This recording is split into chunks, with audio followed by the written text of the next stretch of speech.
हो, अगदी बरोबर आहे माधुरीताई तुमचं. तुम्ही जी कमेंट केली ना अगदी योग्य आहे.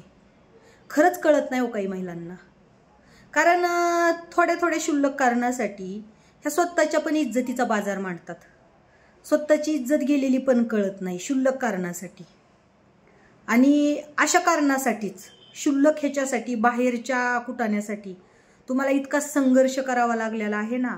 तो संघर्ष मला जेव्हा तुम्ही त्या दिवशी अक्षरशः तळतळून रडलेत, आत्मा तळतळ करत होता तुमचा, त्यावेळेला मला कळलं होतं की तुम्हाला खरंच किती वेदना सहन कराव्या लागत आहेत.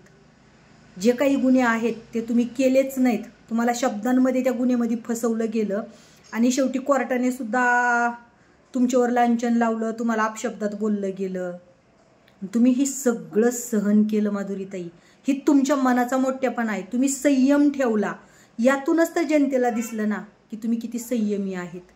आज एवढी जी काही लोक आहेत, ओरिजिनल लोक तुमच्या पाठीशी आहेत ना, त्या लोकांना तुमचा स्वभाव कळला. कारण लोक उगाचच कुणाच्या तरी पाठीमागं उभं राहत नाहीत, एवढं फिक्स आहे.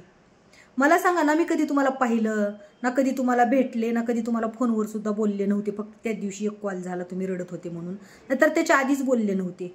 पण ओळख पाळख काहीच नसताना माझ्या तोंडात नेहमी तुमचं कौतुक, तुमची स्तुती का होत होती, तर तुम्ही त्या योग्यतेचे होतेत. आणि माझ्यासारख्याच कितीतरी महिला आहेत, त्या महिलांना तुमच्यावर गर्व आहे.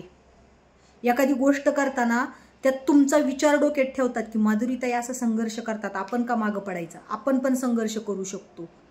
हे जी तुमचे आदर आहेत ती त्यांच्या डोक्यात असतात.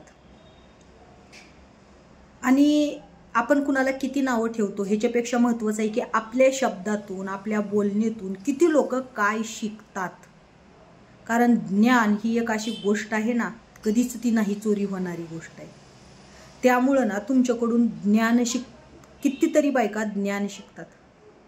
कितीतरी बायकांचे तुम्ही आदर्श आहेत. कितीतरी बायकांना तुमचं कौतुक आहे. कारण इतका तुम्हाला त्रास होऊन सुद्धा तुम्ही कधी अपशब्दात बोलले नाहीत, घाणेरड्या शब्दात बोलले नाहीत, तुम्ही कधी म्हणजे शिवीगाळ रूपात बोलले नाहीत. खूप एखाद्याच्या त्रासाला वैतागले तर एखाद्या वेळा बोलले असले तर मी तर कधी ते ऐकलेलं पण नाही. आणि हेच कौतुक तुमचं वाटतं की तुम्ही सत्य मांडण्याचा प्रयत्न करताय, सत्य सांगण्याचा प्रयत्न करताय. मग भलेही तुम्हाला त्याचा किती जरी त्रास झाला तरी पण. आता त्या दिवशी खूप जणाला वाईट वाटत होतं, खूप जणाला. कारण तुम्ही इतका मानसिक त्रास करून घेत होते की ते काय म्हणतात ना की पाणी नरडेच्या वरी गेलं, हा प्रकार तुमच्या बाबतीत घडत होता. तुम्हाला ते सहन होत नव्हतं, पण तरीसुद्धा तुम्ही स्वतःला कंट्रोल केलं. तरीसुद्धा तुम्ही घाणेरड्या शब्दात आणि अपशब्दात बोलले नाहीत. ही खूप महत्त्वाची गोष्ट आहे. ह्यातूनच कळतं की संयम आणि धीर कशाला म्हणायचं, जे तुमच्याकडून शिकायला मिळतं. अहो, साधी माझी गोष्ट सांगते. मी खरंच संयमी नाही, तुमच्या इतकी मी संयमी नाही.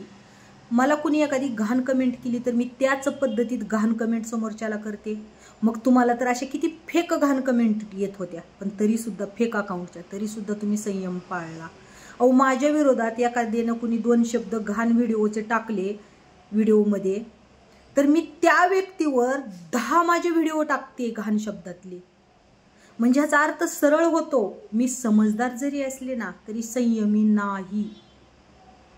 आणि मी जी म्हणले ना की तुमच्याकडे धीर ही खूप मोठा आहे, तुम्ही खूप संयमी आहेत, म्हणून आम्हाला तुमचं कौतुक वाटतं की अरे बापरे, ह्या इतकं कसं काय सहन करतात सगळं.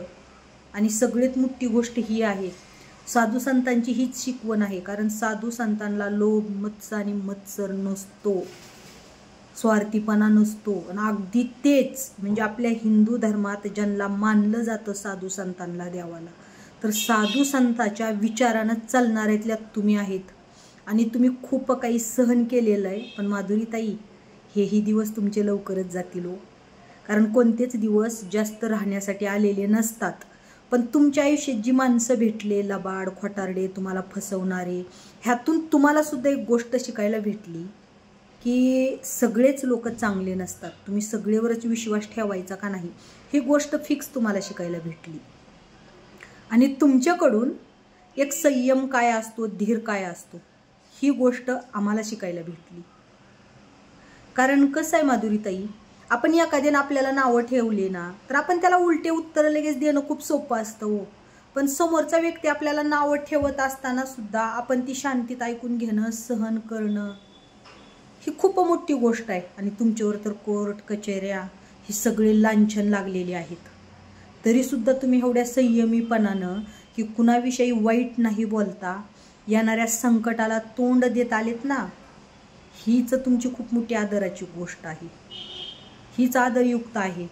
नाहीतर तुम्ही आजकाल बघताय सोशल मीडियावर की एखाद्या गोष्टीला लावून धरणे, ताणून धरणे आणि त्याच्यावरून पुढचे 10 व्हिडिओ टाकणे, वाद वाढवणे, शिवीगाळ करणे हे प्रकार खूप चालतात. पण तुम्ही असं कधीच नाही केलेलं. तुमच्यावर किती जणांनी तरी फेक अकाउंटवरून तुम्हाला कमेंट केल्या, किती जण तरी काही काही बोलले. तुम्ही आधी खूप दिवस शांत बसले, नंतर एखाद्या वेळा बोलले असतीलच, पण तुम्ही संयम खूप पाळला आणि हाच संयम आमच्यासाठी कौतुकास्पद आहे. माधुरीताई, तुमच्याकडे किती सहनशीलता आहे. तुम्ही स्वतःची एक मुलगी गमावली. अहो, ते दुःख त्या आईलाच माहीत असते की आपल्या पोटचा गोळा, त्याचं गमावलेलं दुःख काय असतं. हे दुःख कुणीच नाही ओळखू शकत, कुणीच नाही. एक मातृत्व जर कोण म्हणजे आपलं मातृत्व जर गेलं ना, तर त्या आईला काय वाटत असेल. तरीसुद्धा तुम्ही एक मुलगी घेऊन तिच्यासाठी इतकं सगळं करतेत ना, आणि तुम्ही गमावलेल्या मुलीवर सुद्धा बोलणारे लोक असताना सुद्धा तुम्ही संयम पाळलाय. ही खूप मोठी गोष्ट आहे तुमच्यासाठी. आणि त्याच्यापेक्षा तुमच्याकडून हाच आदर्श घेण्यासाठी आमच्यासाठी पण खूप मोठी गोष्ट आहे. आणि माधुरीताई, तुम्ही आदर्श माझ्यासाठी पहिलेही होतेत. टिकटॉकपासून माझ्यासाठी तुम्ही आदर्श होतेत, आत्ताही आहेत आणि पुढं राहणारही आहेत. तुम्ही कायम माझ्यासाठी आदर्श असणार आहेत. आणि आदर्श असं आपण स्वतः म्हणण्यानं कधीच मिळत नाही बरं का. आपल्या कष्टाची पोचपावती आपण म्हणलो म्हणून कधीच मिळत नाही माधुरीताई. ती कमवावी लागती, ती मिळवावी लागती, आणि ती पोचपावती तुम्ही मिळवली माधुरीताई. खरंच म्हणजे तुमच्यासारखं बनणं ना खूप कठीण आहे.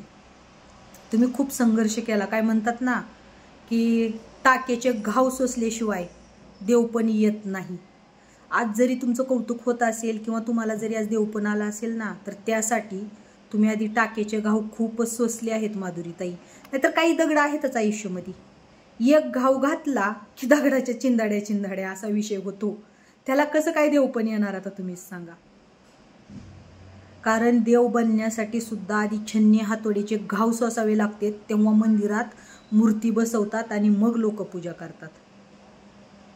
त्या दगडाला आधी छन्नी हातोडीचे घाव सहन करावे लागतात, तेव्हा तिचं रूपांतर मूर्तीत होतं आणि मग त्या मूर्तीची नंतर पूजा केली जाते हो देव म्हणून. तसं तुम्ही आधी छन्नी हातोडीचे घाव लय सहन केलेले आहेत, तेव्हा तुम्ही आदर्श मिळवलेला आहे. त्यामुळं ना माधुरीताई, खरंच म्हणजे तुमचं खूप कौतुक वाटतं हो. आत्ताच्या काळात पाहिलं ना की लोक म्हणजे किती लगेच हायपर होतात, लगेच त्याच्याहून खरंच तुमचं खूप कौतुक वाटतं. आणि परत एकदा मला तुमचं कौतुक करावं असं वाटलं.